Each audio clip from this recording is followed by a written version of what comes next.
right, welcome back to Elevating the Mind. And today, as you all can see, I do have a special guest.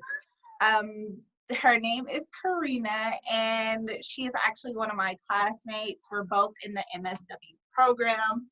However, Karina has some knowledge and she has experience in the field of social work and mental health, period, that is very beneficial to the world, honestly. And so she's just an amazing person. I know this is going to be a super exciting and super fun interview. So I'm super stoked to do this. Yeah, so Karina, what's up? It's what? Monday? Whew. Girl, right. It's like, I don't even know. I haven't been keeping count of the days, honestly. It's like, It's almost May. it's almost May. Cinco de Mayo is next week on a Tuesday. Tequila Tuesday, Taco Tuesday. I didn't even think about, this whole situation has me forgetting like all the special holidays. Girl, April Fool's Day, forgot it. What else? What else happened? Mother's Day is in 2 weeks. Remember that? Mother's Day. Remember that? Yeah. Happy Mother's Day to all the mothers out there. So yeah, it's just been a lot. So my days were sort of off and my schedule was sort of off. But thanks again for joining us. And we're gonna hop right. I know. So me and Karina just got out of like 2 long sessions, Zoom sessions for class, 4 hours straight. So hey, excuse us if we're a little goofy or whatever may have you, because yeah, our brains are a little, they're not fried, but they've definitely been stretched today. So they pushed it today. Girl, they pushed it back to back. Our classes were back to back, no breaks. Karina, I just want you to like share your experience in social work. Sorry, I don't know. I'm connected to my camera. My camera is connected to my laptop, and this whole little exclusive situation going on. So it keeps saying auto power off, and yeah, we'll fix that. But Karina, yeah, go ahead and share like a little bit about your time in social work. I know you're interning somewhere now, and so if you want to share like your experience and what's gotten you to this place, that would be awesome. Yes. So originally I wanted to be a nurse. Crazy. When I was in high school, I took a week trip up Bay Area. I went to Santa Cruz. I visited all these colleges, and I would always ask questions about the nursing program. That was my ideal. I don't know why, but I never liked blood, so how was I gonna be a nurse? Like, oh no, girl.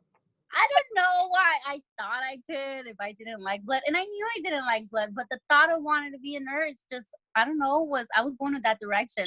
Eventually, I read one of those chicken noodle soups books.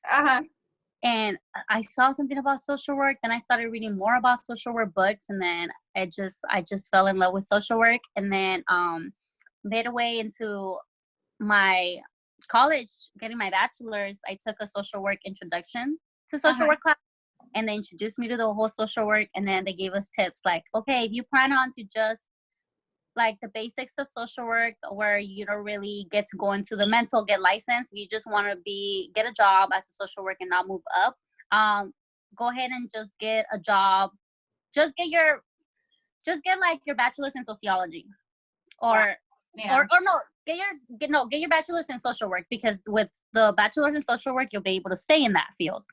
But if you want to do something more like mental health and be able to be supervisors and stuff, then they said we recommend you going into your bachelor's with a sociology, because it's not going to matter, and then going for your master's as social work, because that's the one that's going to matter, your title. Right. So maybe I confused you, but so no. I got my bachelor's in sociology because I was going to go for my master's. Now we're in our master's, so now I'm doing this. But I was never exposed to a lot to where I was really worried that I didn't have a lot in my plate under my belt. So I did take a year off after my bachelor's, and I got a job with Community Access Network. Shout out to them. Woo-woo. they exposed me to so many stuff. They work with a lot of foster parents, a lot of foster children, and so I was able to be exposed to everything and know what social work meant for real this time. And I was just like in love, like.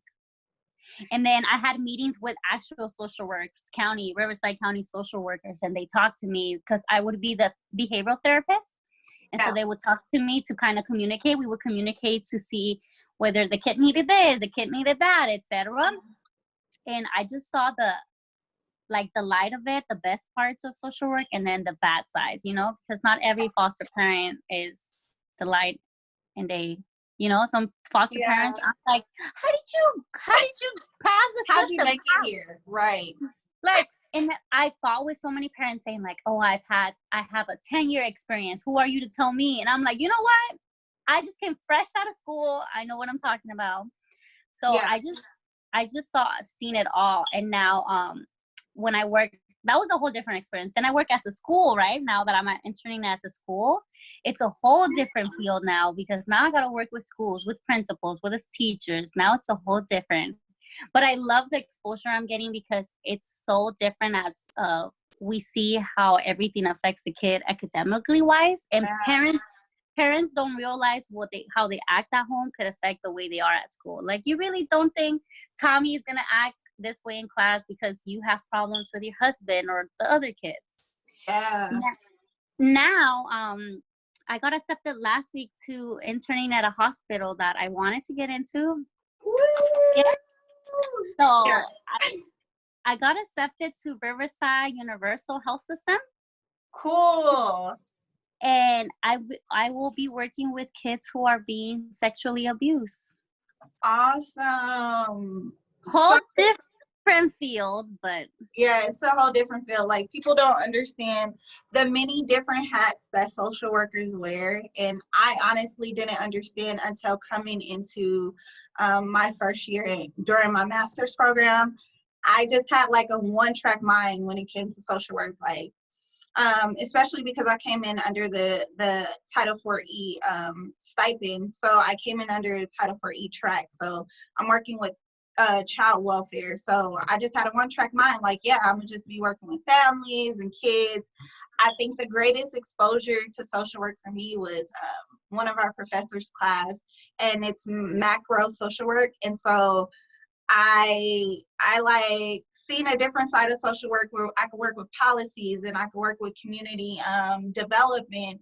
And so I was like, oh, I could do so many things in this field. And then just working at the school as a social worker intern, I was like, whoa, like, we have so many hats. And so that's why it's beneficial. It is. I don't know, Karina, you can share as well if you feel this way, but it's beneficial to like take that extra step to go get your master's in whatever, like, especially if it's a social science, like psychology, social work, sociology. I feel like it's beneficial. Karina, what do you think? I think so too. I think like I had no idea what I was getting myself into, first of all. I mean, for your bachelor's, they do talk about like, oh, this is going to happen when you're getting your master's, but like them saying it and you experience it is a whole different thing. Now being in the program, we're 5 weeks away from our first year. Yes. And then one more year and we are mastered social work. Yeah. But these last 25 weeks that we've been into the program, I've seen and learned so much that I had no idea that I could do, or I had no idea that I could do with my title. Like, there's so much you could do. And it's just amazing how this particular title is one of the few that can do so much. Like, we could be in a hospital, we could be at a school, we could be at the White House. Yeah, seriously, we could be anywhere, literally. And I think that's the beauty of it, because so my first year in undergrad, I actually I struggled because I wanted to do so many things, right? And luckily I had a good mentor who helped to guide me so I could sort of like narrow down exactly what it was that I wanted to do. But then again, I just had this in my mind that I was going to be in school for like 20 years because everything that I wanted to do was crazy. But I came upon social work and I was like, I think this would be the best option for me at this point. Um, yeah, so I'm super excited that I did come across social work. And Yeah. Do you think you do you think you're gonna be one of those people that tried everything, tried like 5 years in this path, 5 years doing this, 5 years as is, like you're gonna be those speakers going back to school, like, so after I graduated, where did I work? I worked here, I worked here, I worked. so, hey, that's a really good question. I think I am. I was talking to one of our professors and he asked me what exactly I wanted to do. And I was like, I do want to do micro social work, but I also want to do macro. And he was like, do it all. He said, do it all. You have your life. So do everything you can do. And I looked at him, I was like, are you sure? And he's like, yeah, do it. So I think I'm really pushing towards doing as much as I can. I probably am gonna have that story if I go back and speak to students like, yeah, so I've been here for 5 years, been here for 3 years. Yeah, Moved here, traveled there. yeah, right. Lived here for a little bit, moved. But okay, so enough about me. This is about you because I really want you to share with the people like your journey. Um, what do you feel like in your life has brought you to social work and what social work really means to you? So let me bring it back. So my parents are Mexican. We Mm-hmm. lived in LA. We moved when I was about 11, I want to say. I was going to turn 12. But while we lived there, as all of you know, LA is dominant Mexicans, Spanish speakers. So I am first generation, firstborn. So when I was going to school, my parents could not help me with my homework to save a life. Like, they looked at it and they didn't know English. They barely, like, they were just okay. So my mom was here for when she crossed the border. She was in the U.S. for about a year before she got pregnant. So I was she was fairly new to everything here. So when she got pregnant with me, everything was new to her. So while I was going to school, she was struggling financially, struggling to kind of maintain my academics. So she would go after school and go to a middle school and look for kids and ask kids if they could help me, and she would buy them food. Wow. And some kids would volunteer. Some kids would sit down and tutor me, basically teach me, because my mom didn't want me to miss like the opportunity to be able to learn and grow, right? Yeah. To learn English and stuff. Eventually I grew up. Eventually I had my brothers, and so I became the tutors for my brothers. I became the tutor for my cousins. I became that person that everyone depended on growing up, right? So of Yeah. course, a lot of mental problems. I started getting mental health problems, I want to say, because a lot of the pressure was on me, because Yeah. I had to guide the whole family. I had to Wow. translate as like 10-year-old, 7-year-old, translating papers that I don't know what that word that means. Like, Google Yeah. it. Or maybe Google wasn't even back then. So it was like, and my dad would look at me like, you don't know, you don't know English? Like, I don't know those words. Like, okay, so then we came to the Riverside, and then my parents really still financially, they couldn't do it. We moved because financially LA got really expensive. Yeah. So we moved out here because supposedly it was cheaper. Riverside was cheaper. Um, it was not cheaper, but my parents never really depended on the government because they were afraid. You know, a Yeah. lot of people, they don't speak English, so they're afraid to seek help. Yeah. And so I started like kind of getting that in the back of my head, you know, like there's a lot of people like us. There's a lot of people that don't look for help.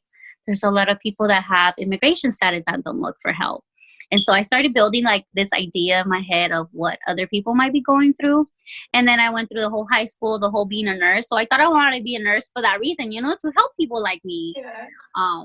I knew I wanted to be in that field. Then when I got into social work and then I started learning more, I saw one of my cousins sadly go through domestic violence. So I started going like, oh, this is real. Like, there's a lot of stuff going on in this world. And then now being in this field, I want to say this first year of grad school, I've been exposed to people, a lot of Mexican people, because I primarily work in the Paris area. Okay. And so I want to say that a lot of my clients were Mexicans. A lot of them were Spanish speakers. And just me being able to speak my language, my first language, and just be able to help them. I love the way they communicate with one, especially when you're helping them, the way they express themselves. Like, they could be like, oh my gosh, gracias, mi niña. Like, just little phrases that they appreciate me. It's like, it hits different than non-speakers, English speakers, right? Because English speakers could just be like, thank you so much, you know, I appreciate you taking your time to help my son, my daughter. But Spanish, like, it just feels different because I feel like I'm able to help them when others people don't. And the same at my internship, there's not a lot of English counseling therapists, so that they always reach out to me, hey, can you call this parent, can you let them know this services? And whenever I talk to them, it just warms my heart that I'm able to have that double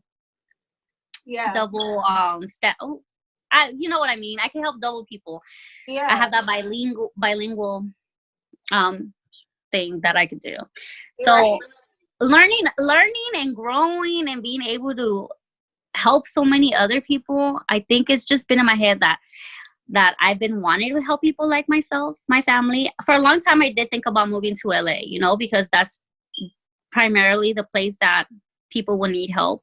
But then as I grew older, I know there's other people, social workers, that are there, and primarily I think they do have a lot of Spanish speakers out there for that reason. And so I think maybe just staying to the city that I was kind of raised, because I was raised in Riverside, will probably be the best thing for me. You know how our professors say sometimes we are the people that stay in our communities? Yeah. I think that's actually true, that we are going to stay in our communities, because I did grow up in a little place in Riverside next to a big church, and I did grow up with a lot of family that's like family friends kind of thing. And I think a lot of them I know for a fact they don't know about mental health. I know for a fact they don't accept mental health, or they don't even want to talk about mental health. Yeah, girl. So with that being, go ahead. I'm sorry. No, but I'm saying, like, because of that, like, I think that's the next step that I want to do. And like, after I get master's, kind of normalize it in this community and with my family itself, because I am the first generation. Like, come on. Yeah. So with that being said, because that's a really big topic in like minority communities. I know, like we've sat in class and we've talked about the similarities of our cultures. And so one of the biggest things that's like constantly reoccurring during our conversations is like the huge stigma of mental health and receiving services, right? And I think you pointed out a great observation concerning your community, like the language barrier. That is so huge. And I just want to know, like, how have you seen the interaction between someone who isn't bilingual with the Spanish speaking client, or someone who, as compared to someone who is bilingual with the Spanish speaking client? Well, I've already seen it, because I do have a colleague that she has her client.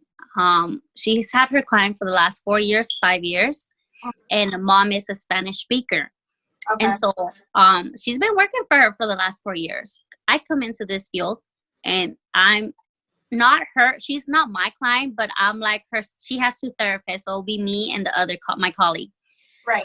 So I've communicated with the mom, and the mom has disclosed stuff to me that she never disclosed to my colleague for 4 years.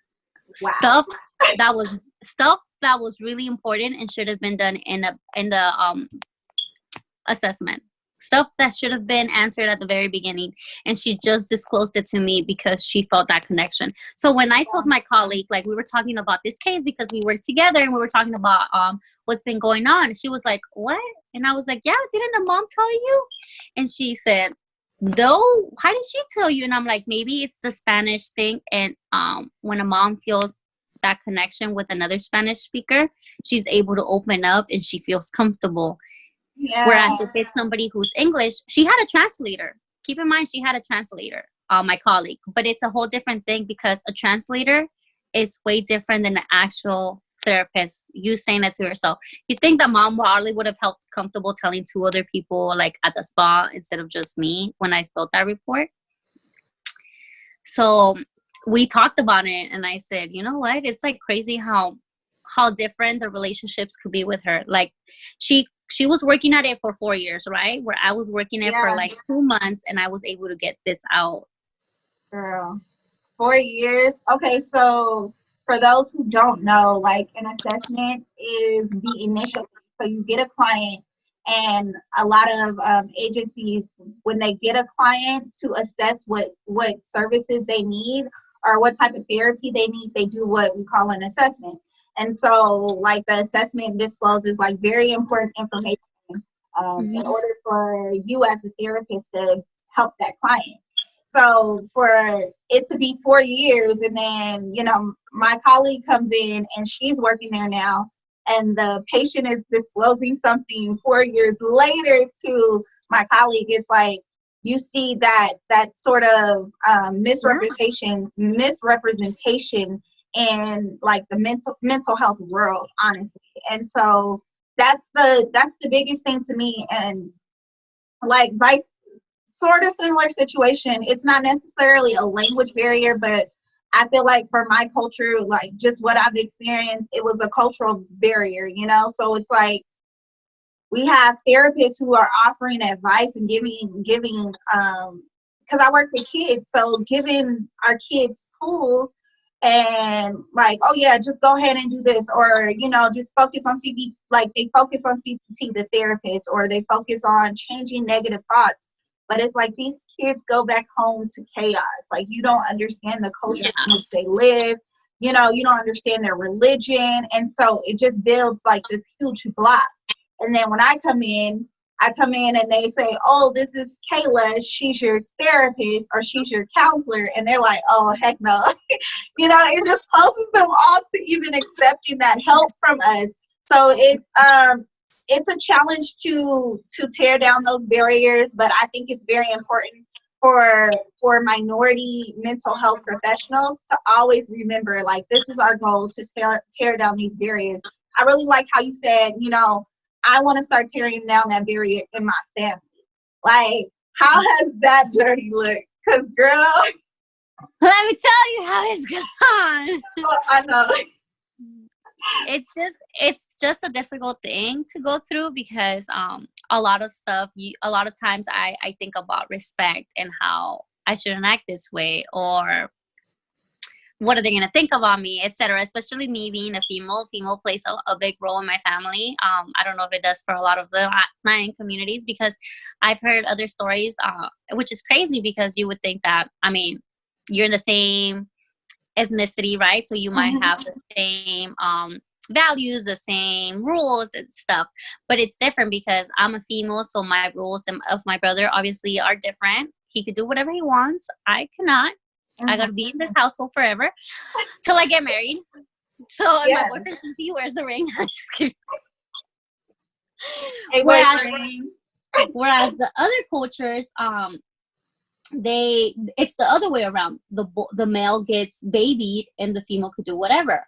And so I've been struggling a lot in that area, trying to normalize my mom into like how we're in a different generation, how females don't have to wash dishes or do the laundry and Yeah. cook. But aside from that, the mental health as well, sometimes I'm just not having a good day. There's no such thing as anxiety to my family, there's no such thing as depression to my family, all this stuff, right? So it's hard. I did, and back in high school I did end a relationship of 5 years, and so I did kind of get depressed for a bit, but my Yeah. mom didn't believe that. Like, I had to get up and mind my own day, pretend I was happy, walk out there and do the dishes. But it Yep. was, I wasn't built with that confidence to break that stigma in my family. Uh-huh. But now, being in my master's and out learning all this stuff, I'm like, come on, mom, come at me, tell me something. Like, Gotta answer. yeah, like now I think I have a big grasp on how to kind of talk to her in a way of what mental health is, and I think now she's kind of understanding it, because now she sees that it is a real thing. um Now we could be at the store. I kind of think I'm doing a good job in educating her, because now we could be at the store and, yeah, homeless are outside and they're talking to themselves, and she's like, oh, he's probably like suffering from this. And I'm like, oh my gosh, Yeah. mom, I'm teaching you something. You're learning. Yeah. He no longer sees him as, oh, he's an alcoholic and he's homeless and he's just, no. She's like, oh, she's like, oh, it's true. There is mental health problems. He's suffering from it. And I'm like, yes, mom. He's probably Girl. thinks he's seeing someone there and he's arguing. He has hallucinations, mother. Karina, hey, that's so big. So a lot of people don't get the education or exposure that we get to like this whole world of how, you know, like the biopsychosocial aspect of life and Yeah. how, you know, like your environment affects you mentally, how your upbringing affects you mentally. And so a lot of people don't get that aspect of it. And so to just bring it home, it's amazing that you're offering that to your family. And that's the biggest thing for me. So education hasn't just been like for me. Education is like, I get the education so I can go back and give it to my community and that's and my family. That's the biggest thing. And so the fact that you're doing that and like you're actually seeing the benefit of it is huge. Yeah. Like, you know, my journey with, you know, bringing mental health to my family. Like, I think we talked about this in class. Yeah. And we had an emotional moment in class as well because it's real. It's truly real when you begin to see things from a different viewpoint. And then you're like, hey, I just want to bring this information back to my family. And not everybody is receptive to it, you know? And so it does take time. Like, I remember telling Karina, like, girl, just keep going. Just keep at it, you know? And after a while, it will happen. After a while, they will begin to so that's just like, that's a beautiful thing.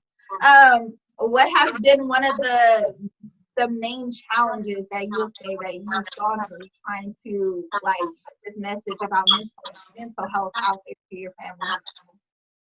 Well, wait, I was gonna say something that I really, really love about the Mexican community or the Latin community is that they like to chismear, which means they like to gossip and they like to tell people everything, right? My family specifically, which is why one of my goals is whatever I tell my mom, she tells her friend tells her friend, her friend tells her friend, and eventually the word is out of what is real, right? Yeah. So that's what it is. It's just the word has to get out, which is why a lot of the times when we are in our macro class, I'm thinking like, oh my gosh, someone has to hit like this community and everyone will tell everyone. Like someone just has to.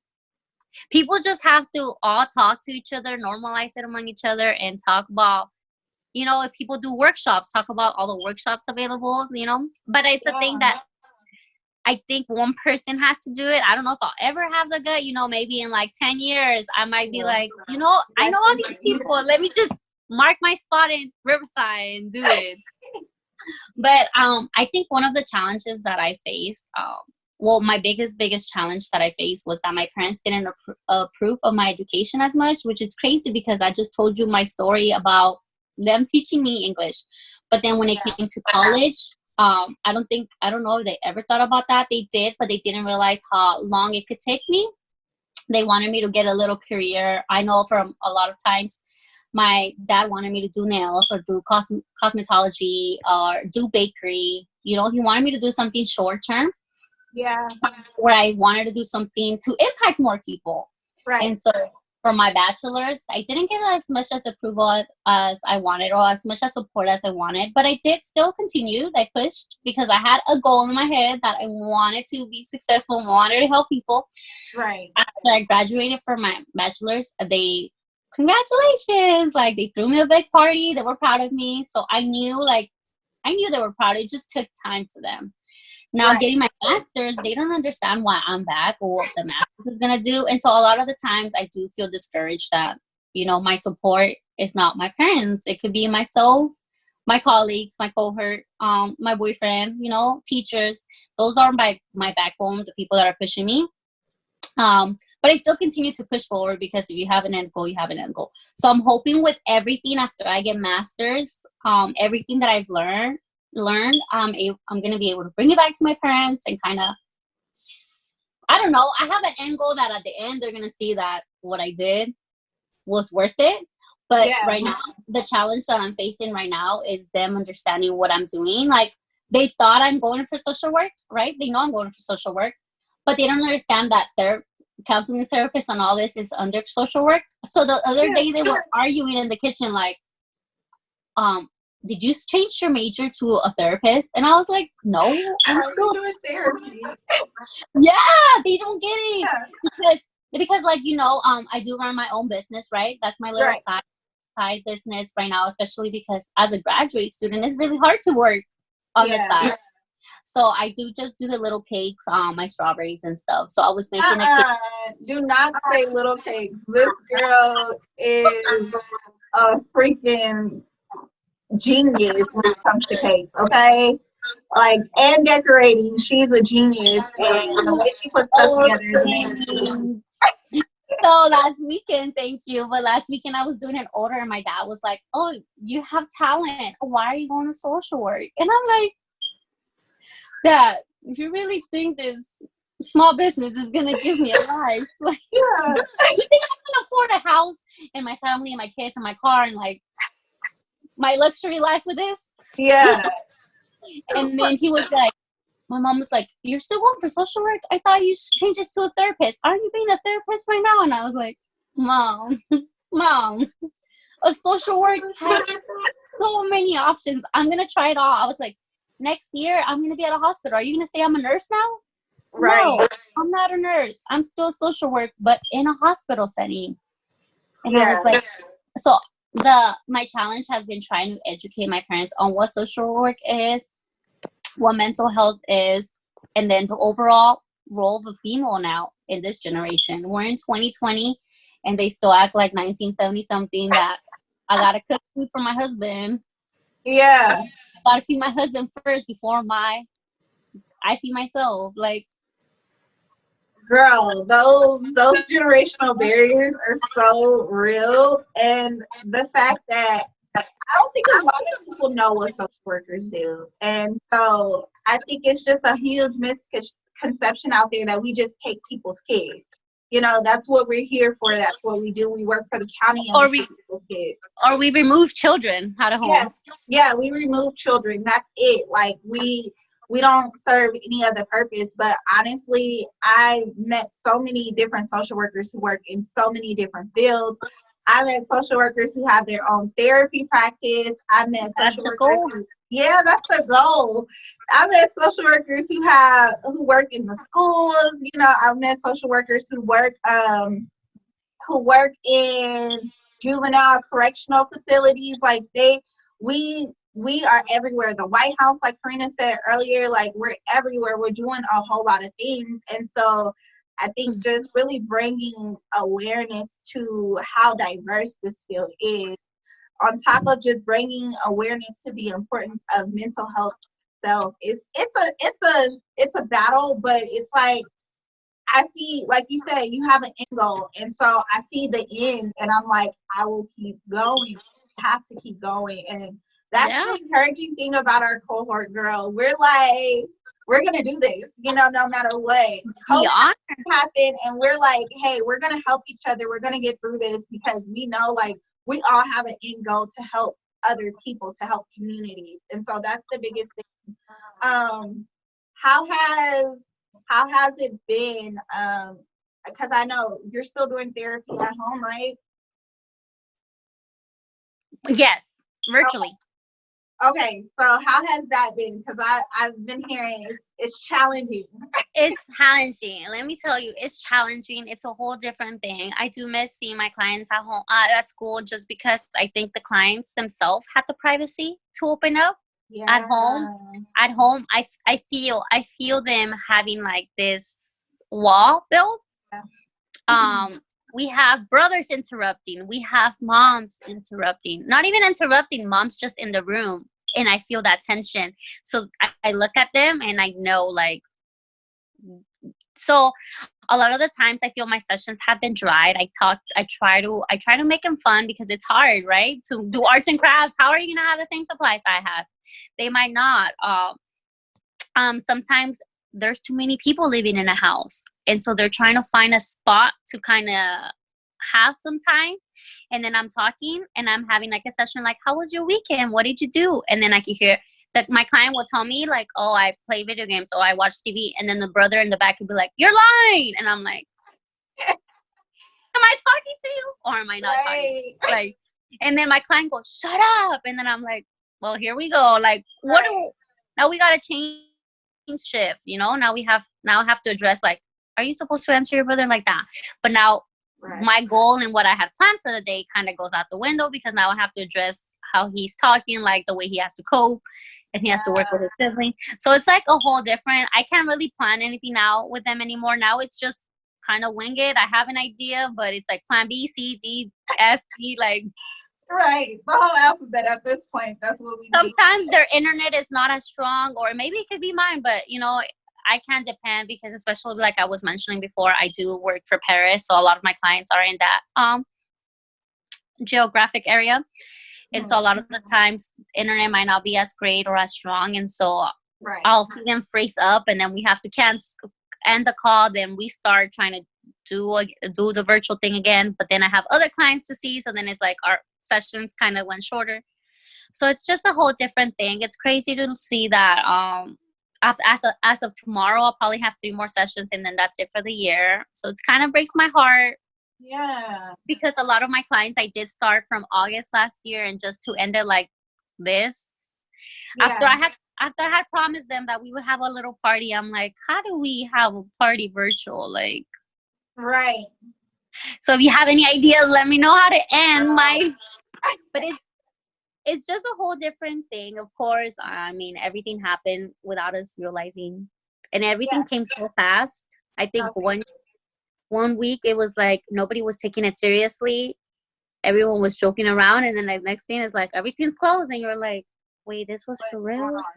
Yeah, no, it hit us out of nowhere, girl, out of nowhere. And so I think so a lot of parents, because you know I have little cousins and everything, a lot of parents have been asking like, what can I do to make sure like home is like a safe space, home doesn't add on more stressors, because I don't, you know, a lot of parents, they have this issue with communicating with their children, and so they're like, how can I make sure my child is okay? Because I know for like me right now, I would say I had like 50 plus students, and I'm not doing virtual counseling. So go ahead. You just dropped them out? You just dropped it? You just ended it? So basically, the school district that I'm working for, they're like, it's a lot of possible risk, and I don't know if they like took a survey from the parents or whatever, but counseling was need based, you know, so they no longer made it mandatory because they're not going to school physically. So they were like, it's based on the parent's need and if they feel like their child needs it. Of course, a lot of parents were like, no, we're good. Like, we don't need y'all in her. Yeah, girl, that's it. Because so I ain't gonna put the school district name out there, but it's in a fairly wealthy community, right? So this community is already sort of closed off to receiving like mental health services and like outsiders sort of being in their business type of thing. So they're like, yeah, no, we don't need you, we're good. So our preceptors, they were pretty good about it. They're like, hey, we're just going to do check-ins because like for those parents who said they didn't need it, that's the most we can do because they sort of like denied the services. So yeah, but in my head, girl, of course, like you draw this connection with your client. So you're like, I know what my client was going through before, you know, school ended, before they couldn't, before COVID-19 happened. So I'm just like, I hate that we just had that awkward end, and the hope is that we'll be able to eventually see our students. But I know for a fact, just to spit on from there, like I said, a lot of my clients were struggling like in home before COVID-19 happened. So you were helping. Oh, so you were helping for the home problems. Yes. So I was like, my therapy was like based on like helping them channel through the issues that they were having with like mom and dad and brother, sister, like those social environment issues that they were dealing with. And so it honestly it stretched me, but now I'm just like, we have this awkward stop in the middle of therapy, and my concern is always them. But like, I know I've heard a lot of parents ask, how can I communicate with my child now that we're all home? You know, my child doesn't want to talk to me. My child just wants to play the video game, and I never really check in on my child, and anytime I try, it's like this barrier. What would you say to that parent? Well, I know my school district actually has a whole website of links of stuff to for parents and their kids and stuff. Oh, So I think I got a lot of help from there, a lot of resources from there, that I've been able to give to my clients for the most part. How you were talking about your issues and stuff, I think we are our district, we had to call and ask as well, like, do you guys want services? So I did have my clients that my parents that did say like no, but yeah, luckily those clients I already knew they were doing good, so I'm okay with them. I was already gonna close that case because they've improved, they're doing great. I have no worries. yeah, um there was some clients that I know I would struggle virtually, and I didn't think it would be best for us, but the parents still wanted to try do it. Then I have those parents that accepted the services but haven't gone on virtual, and I call them every time like, so has anything changed? Oh no, we're having therapy. Like, but you haven't logged in. Or yeah, so I have a lot of that. A lot of the parents that do, like, the advice that I'm gonna give you is, I've given it to other people where it's like I tell them a little bit about their kid, because a lot of parents don't even know their kid, which is surprisingly, that they don't know that their kid loves Transformers, or their kids loves cars, or their kids loves this kind of stuff.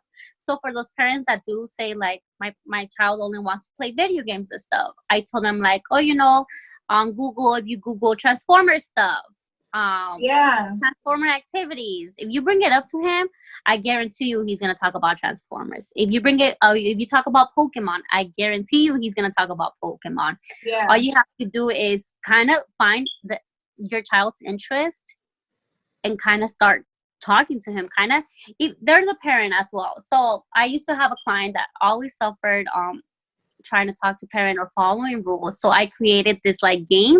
I made it in a board. I did a game, like an actual board game, and it has yeah. little squares, and then there would be a circle, and it would say prize, and then square, and then a prize. And I Uh-huh. got stickers from like the Dollar Tree. And every time I would go over, he had a lot of problems following rules, right? Every time I would go over, I would always check in with mom, like, how did he do today? Or how did he do yesterday? Oh, he did great. Did he follow the rules? Yes. So I would put stickers. And then eventually he'll get closer to the prize. And the prize would That's be stuff. awesome. The prizes would be like candies or a bag of chips, Yeah, little things like that. But it kind of got him to kind of get it, like for him to kind yeah, of push him in that direction, like, we have to all follow the rules. Eventually, at the beginning, the little prize started here. Eventually the prize started like, you have to go to like 15 blocks before you get to a prize. We kind of minimize yeah. it. And then eventually he was kind of like able to understand that, oh, if I follow the rules for a whole week, then I'll get prize in the weekends. So it kind Right. of became that pattern. And so when I left, the mom was like, I was leaving that company, unfortunately. So I did have a box full of gifts. And so she asked me if I wanted. I was like, you know what? Keep it. You please continue this, Yeah, because he's used to it. We kind of like made him to get used to this. We worked for it for months. If she were just to end it when I left, I mean, I don't know what happened, but I'm hoping, and I have faith that she followed the rule, like she yeah, followed through. yeah. Hey, you made a good point. So I think the biggest thing that like, because I worked with children who were, well, I shouldn't call them children, but youth and young adults who were diagnosed with autism. And so I always make this joke with my coworkers, like, hey, we all have a level of autism to us, because like we feed off of consistency. Like, and a lot of my clients who were autistic, like, change really affected them in a negative way. And so you really have to work on like readjusting and helping them to get adjusted to the change that was happening around them. And I take that same concept when I'm working with my other students who may have a mental illness diagnosis and who may not, who may just be Mm-hmm. going through a dramatic life change. And so that's my biggest thing to like parents, make sure you're consistent. Like, don't try one day and then stop trying the next. Like, you have to consistently try to work on the communication. And then you made an awesome point. Like, talk to your child. Just be like, what do you like? Because that could be a way for you two to start communicating. And you have to build that trust with that child. And once that child builds that trust with you, then the communication would be more open, and you'll easily have that. But if you don't start, like you said, like, parents don't even know that what their children like, and they're sitting in the house with them. They don't even know like what type of foods their children like, and they're sitting in the house with them. So it's like you have to have that conversation. Like, you have to start somewhere. And so I feel like COVID-19 is the best time to do that. Like, take advantage of that time. You can learn how to cook. You could basically ask your kid, like, do you want to make a pizza? Pizza is really easy to make. So you could have that parent and child bond making pizza. You could get a board game, Jenga. Anything to have that family quality time. You could watch a movie together. Like, what's your favorite movie?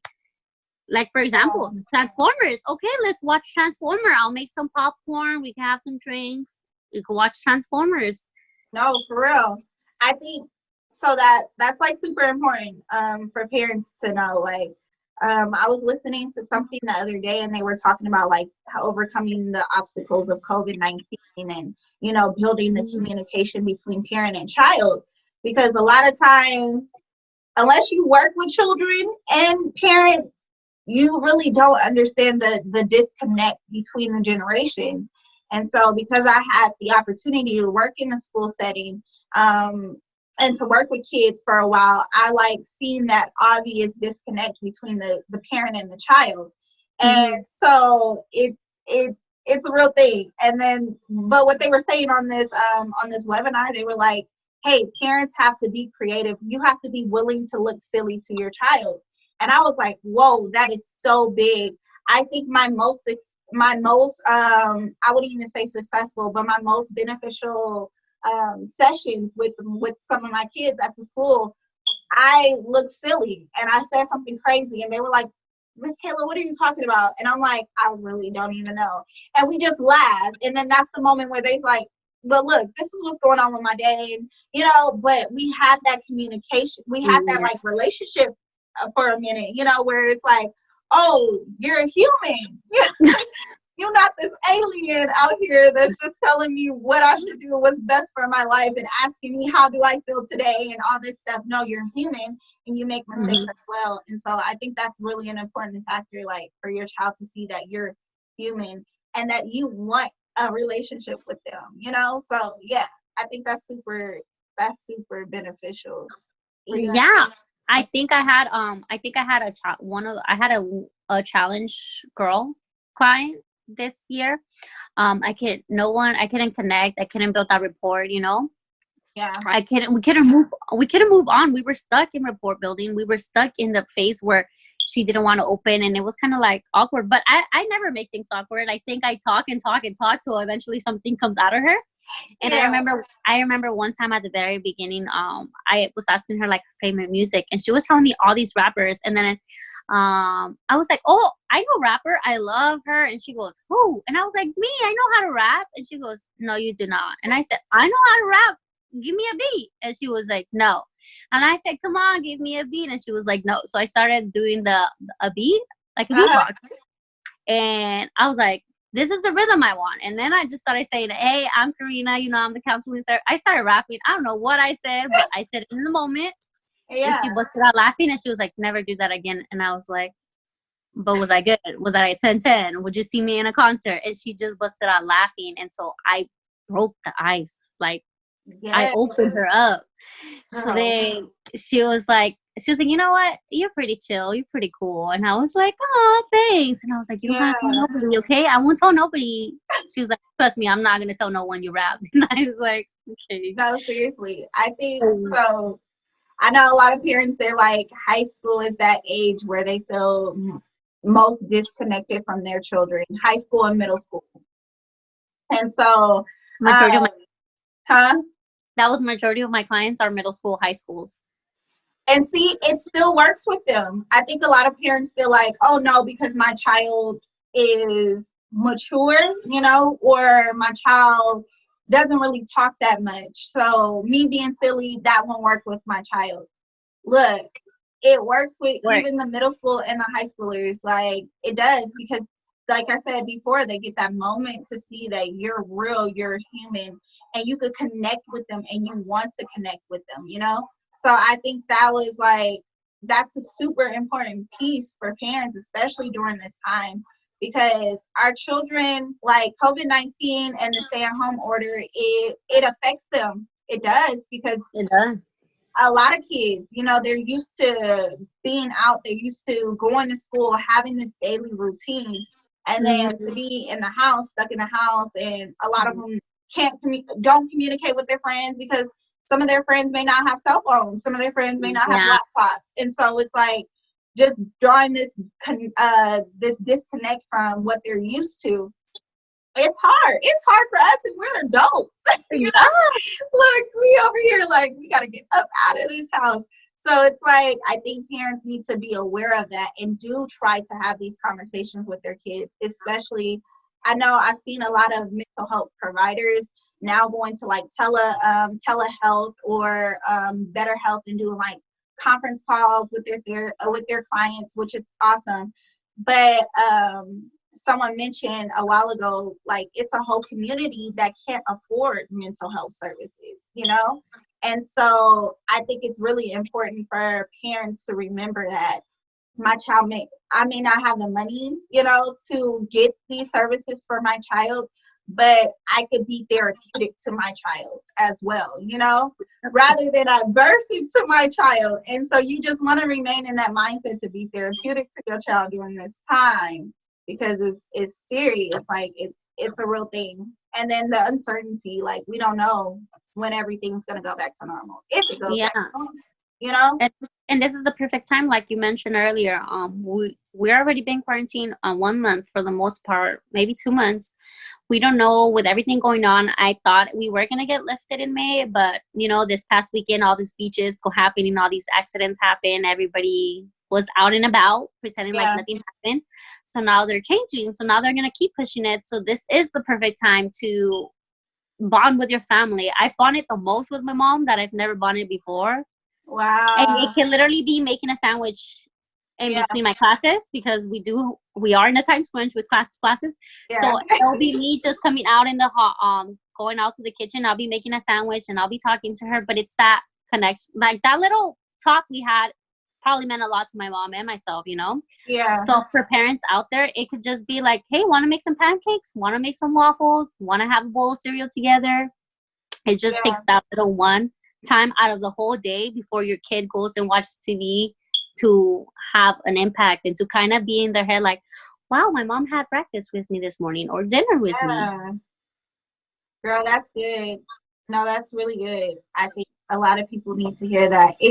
I also want to like, so do you have contact with parents as well during your internship right now? Yes, I do. So another struggle that I did struggle right when we left was, obviously for confidential reasons, we can't give our numbers right out. So for the beginning of the part, for the beginning when I was calling parents, I was calling private. A lot of parents don't answer private calls. You know, I don't even answer private calls. First of all, I don't answer private calls. First of all, I don't even answer numbers that I don't know. Exactly. So I would understand if they wouldn't answer. So I went through Google. I got one of those caller fake numbers, and a lot of my parents answered that way. However, I came across this big boundary because they were using that because they could text me. They were just texting me instead of emailing me like we used to email. So we did cross that line where I had to talk to my supervisor and say what it was. He said due to this whole circumstance and everything, you know, a lot of things have kind of been in a thin line. Yeah. So he said, yeah, not have like, hey, good morning, not like those type of messages, but Right. reminders like, good morning, don't forget we have session at this time with your student, whatever, just to kind of keep it going. Yeah. So that cell phone number is there. So parents do talk to me through there when they want. An issue I came across last week was one of my clients' grandfather passed away, and the mom texted me asking if I could bring that up in session, and I had to let her know, like, I can't force the kid to talk about something that he doesn't want to. Although the mom wants me to talk about this client's grandfather, the kid wants to talk about dinosaurs for all I know. Like, he wants to talk about his Pokemon that he won. Yeah. I don't know. So I had to tell mom that I can't make the kid talk about it. Everything is he controls therapy, I can't control it. I just listen to him and I help him figure out the solutions to problems he has.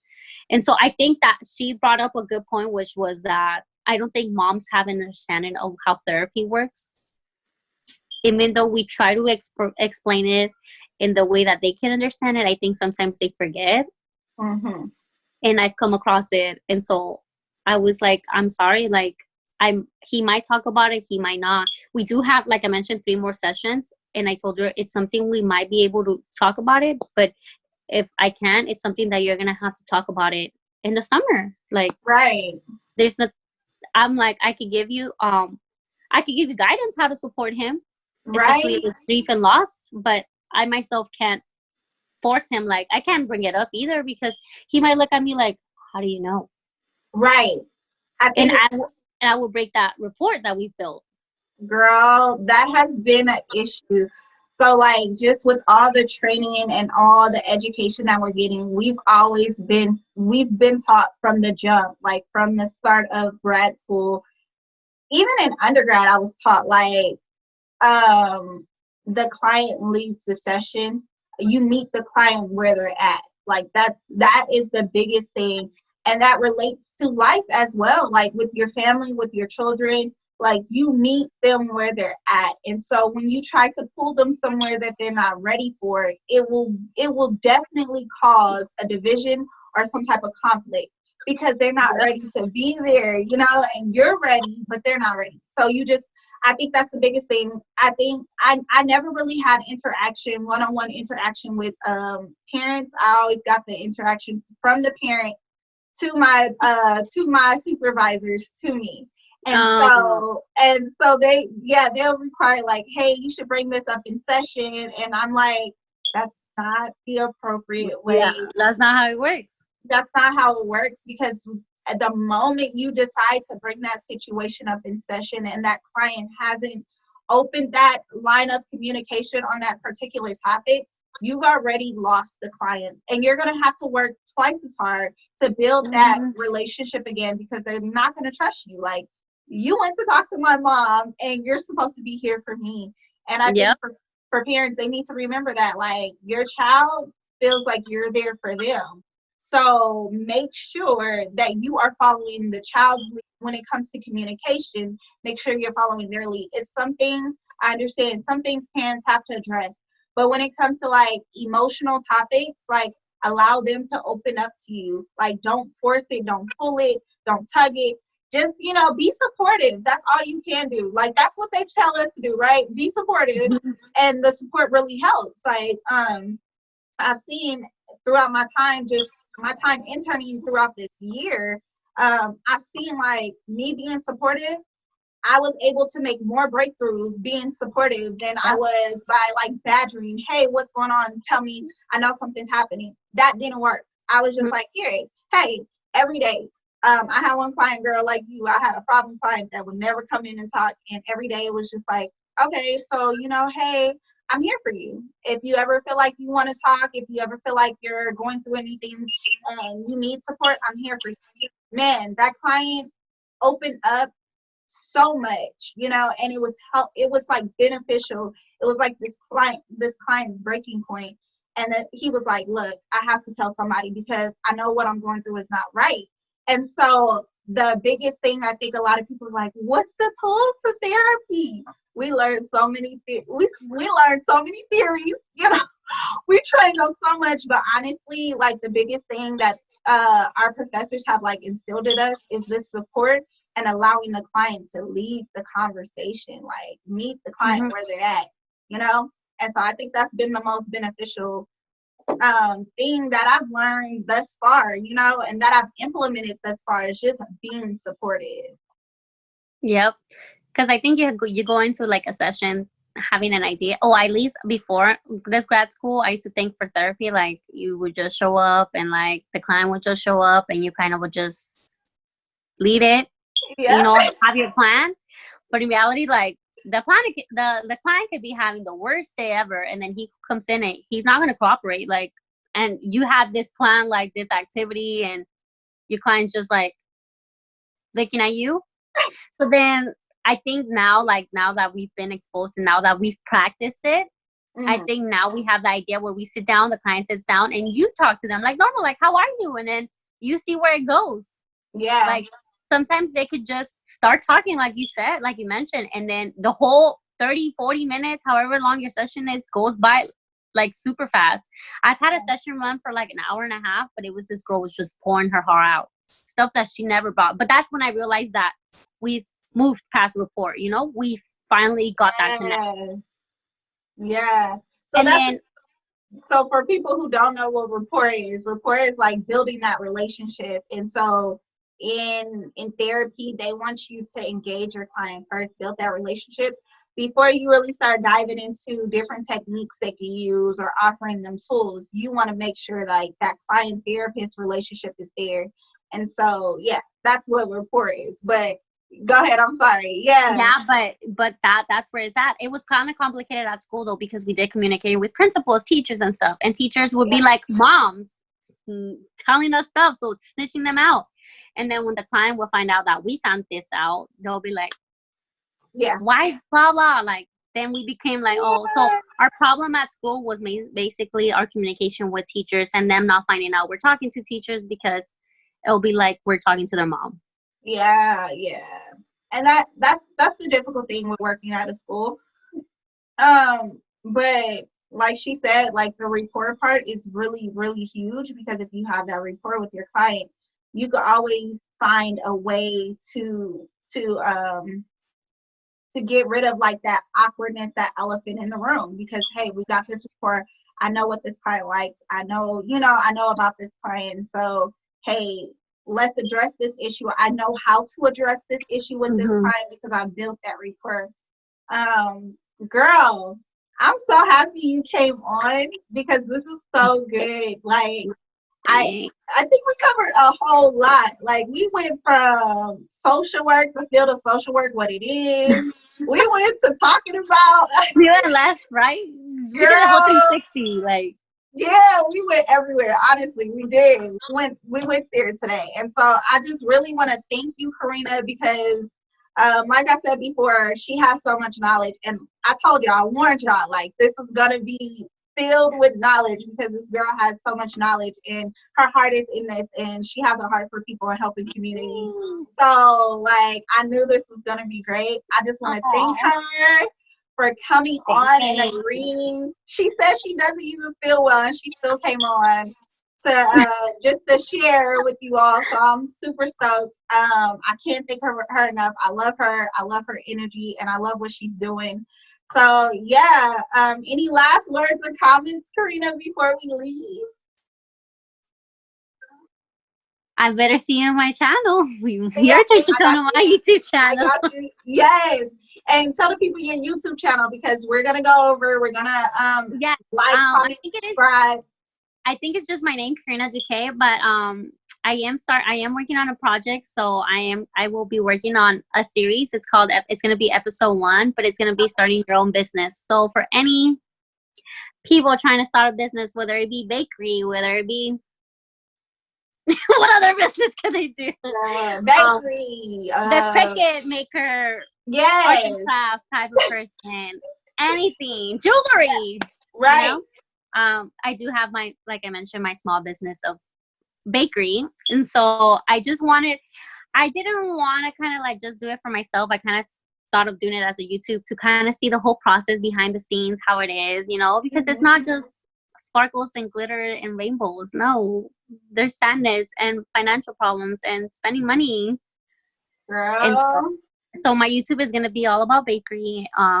So if you want to see me bake a cake and do strawberries, learn how to make cake pops, that's gonna be me. Those cake pops, her cake, everything this girl makes is delicious.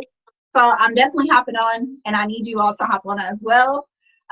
You might as well pick up a new skill during this stay at home order. Make some cake pops, make some cupcakes, make some chocolate Kit Kat cake. Ooh. Make tres leches cupcakes. You know, Come you name on. it. I'm You hopping name on. it. I'm hopping on. We have a month. Yes, we do. We have a whole nother month, so we have nothing but time but to learn. So let's learn. You know, we might as well. Well, girl, thank you. I'm so excited. I love this. And yeah, like she said, go follow her at Karina Duque. I'll give you my info. We'll add it in the description. Yeah, we're gonna add all that info in the description. And thank you all for joining us for another episode of Elevating the Mind. I hope you comment on this video. Let us know what you think. Also, if you haven't liked or subscribed, do that now. Thank you. See you all for the next episode. Bye.